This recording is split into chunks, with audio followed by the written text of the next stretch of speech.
Je vous salue tous. Je vous fais cet audio parce que je vois c'est vraiment utile d'insister sur le point de la gestion. La bonne gestion est la base du succès. La bonne gestion est la clé pour devenir indépendant financier. Je peux tout enseigner, je peux beau enseigner. Si vous ne maîtrisez pas ce principe de la gestion de l'argent, vous risquerez de tourner à rond ou de revenir de temps en temps à la case du départ.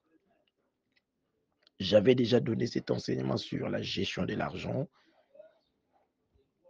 J'ai voulu faire maintenant en insistant sur la gestion.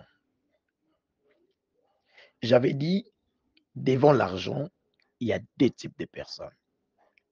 Nous avons la passoire et nous avons les riches. Les riches, ce n'est pas par rapport à la quantité des espèces à la banque ou à la maison, mais c'est par rapport à la mentalité. Qui est la passoire? La passoire, c'est une personne qui finit souvent par mourir pauvre, tandis que les riches, peu importe ses avoirs, il sera toujours plus riche qu'avant. Il n'est pas question de temps. Il n'est que question de temps, voulais-je dire. La passoire, il gagne l'argent, mais ne sait pas les garder pendant longtemps, encore moins les multiplier. Il consomme plus que ce qu'il gagne.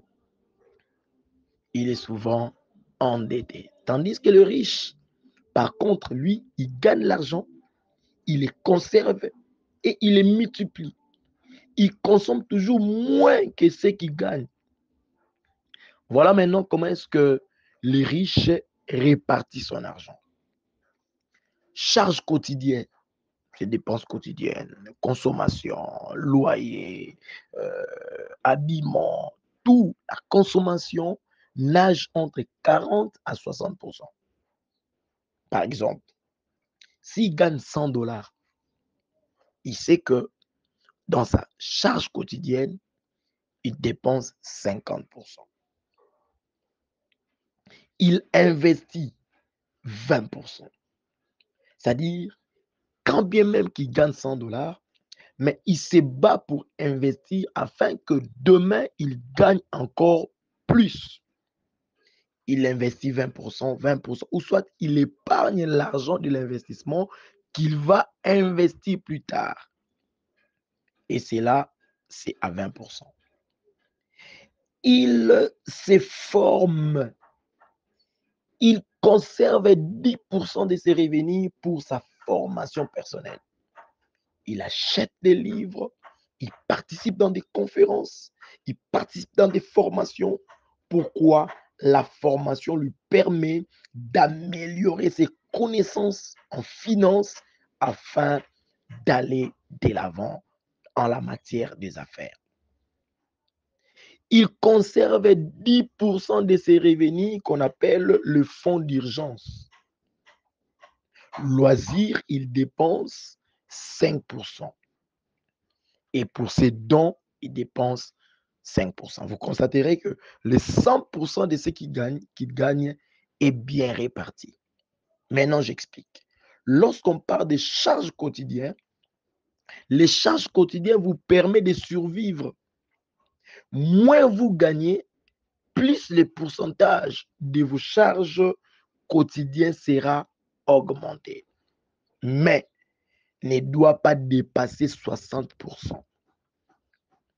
Les investissements peuvent dépasser les 20% selon le besoin, car c'est ce qui permet de multiplier ce que vous gagnez.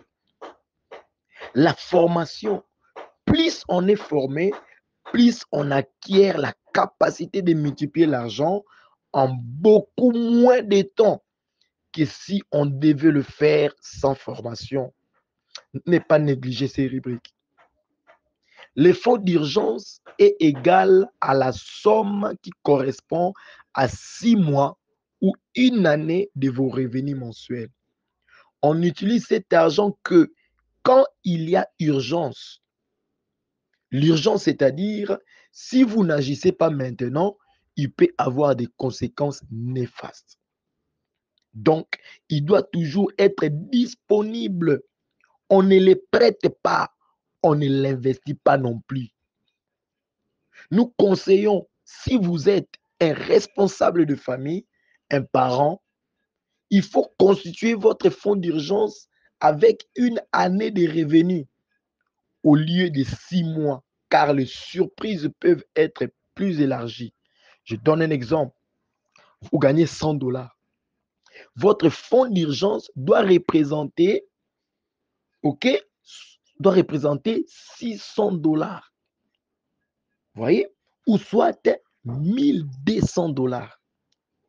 Et cet argent-là ne sera dépensé que en cas d'urgence.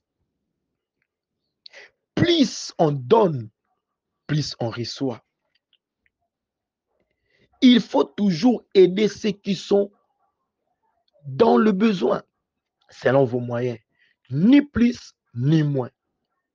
Si on veut apporter plus d'aide, on doit le faire sagement, car si vous gagnez plus, vous aiderez aussi plus.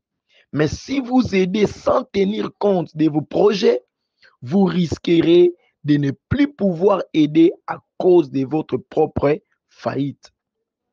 On ne sera jamais apprécié de tout le monde.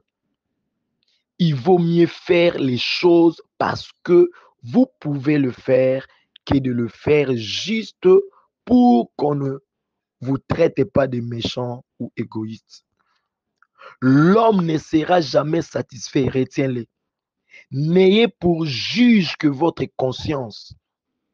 Nous vous souhaitons une excellente gestion de vos finances et soyez riches.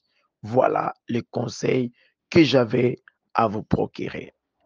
Si vous êtes intéressé à recevoir des conseils venant du coach Gédéon, je vous prie de vouloir adhérer dans notre groupe Entrepreneurs chrétiens et là, vous recevrez des conseils gratuitement. Et si vous avez aussi besoin de vous procurer des livres en matière de finances, nous sommes là pour pouvoir vous les fournir. Bonne soirée. Merci de partager ces conseils à toute personne que vous souhaitez voir demain devenir riche. À très bientôt.